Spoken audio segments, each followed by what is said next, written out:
किसे मालूम था कि ब्रजेश पाठक की तकदीर क्या है?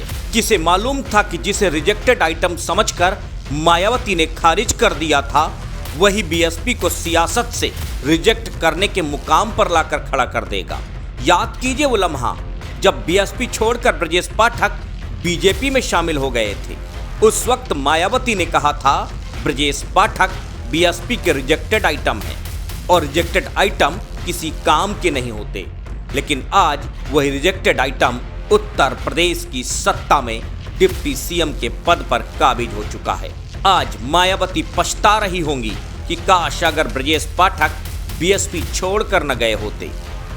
छात्र राजनीति से लेकर उत्तर प्रदेश की राजनीति में शिखर तक पहुंचने का सफर ब्रजेश पाठक का यूं तो बहुत आसान नहीं रहा, लेकिन कहते हैं कि ब्रजेश पाठक मौसम विज्ञानी हैं, सियासत के मौसम के मिजाज को बखूबी समझते हैं।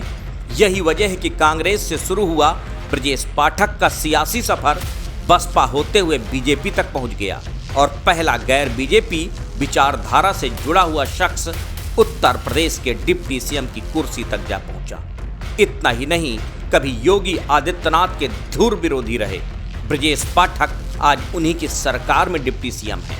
ब्रजेश पाठक योगी आदित्यनाथ के जानी दुश्मन हरिशंकर तिवारी के परिवार के बेहद करीबी रहे हैं। हरिशंकर तिवारी के बेटे विनय शंकर तिवारी के जिगरी दोस्त हैं ब्रजेश पाठक। लखनऊ विश्वविद्यालय में विनय शंकर तिवारी ने ब्रजेश पाठक की छात्र राजनीति में बहुत मदद की, या फिर कहें कि ब्रजेश पाठक के लखनऊ विश्वविद्यालय में धाक जमाने में विनय शंकर तिवारी की बड़ी भूमिका थी। यही वजह है कि एक वक्त था कि वो योगी आदित्यनाथ के धुर विरोधी थे, लेकिन तकदीर का खेल देखिए, आज उन्हीं योगी आदित्यनाथ की सरकार में नंबर 3 की पोजीशन पर बैठे हैं ब्रजेश पाठक। राजनाथ सिंह ने ब्रजेश पाठक की प्रतिभा को पहले ही पहचान लिया था।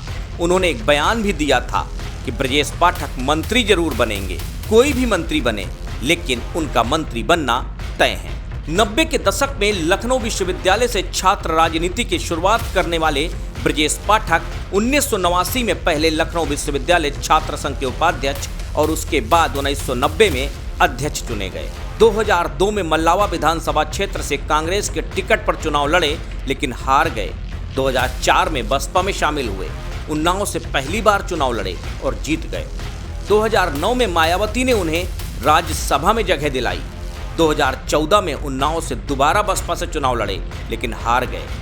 लेकिन 2016 में ब्रजेश पाठक ने बीएसपी का दामन छोड़कर बीजेपी ज्वाइन कर ली। उस वक्त मायावती ने कहा भाजपा वाले बसपा के रिजेक्टेड माल को माला पहनाते हैं। ब्रजेश पाठक को ये बात दिल में खटक गई और उन्होंने कहा कि जिसने हमें रिजेक्टेड माल कहा है, उन्हें आने वाले चुनाव में जनता रिजेक्ट कर देगी। और आखिरकार हुआ भी यही।